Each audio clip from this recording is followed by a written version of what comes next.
So one of the things I want to talk about, a question that we've talked about before, you were 30 years old in 1994 when you decided to start Amazon.com.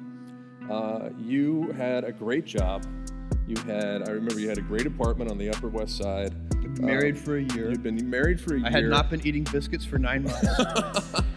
And I'm just, how did you go through making the decision to drop what was a very good job and take this chance? It all seems very obvious now, right? This many years later that it paid off, but at the time it was not obvious. No, it wasn't. And I did do a lot of soul searching.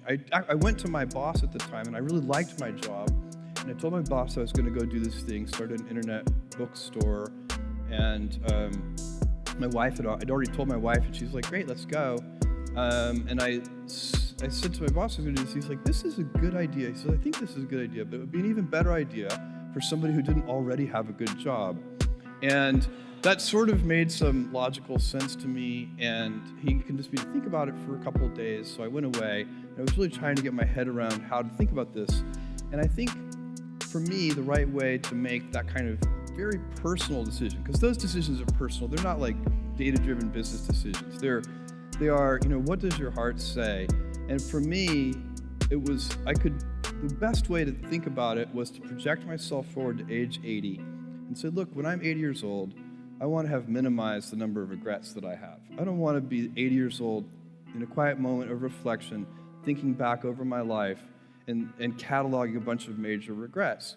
And I think that regrets, our biggest regrets, in most cases, you can murder somebody, okay, you'd regret that. But in most cases, our biggest regrets turn out to be acts of omission. It's paths not taken, and they haunt us. We wonder, what would have happened? I loved that person, and I never told him. And then they married somebody else. I didn't do this.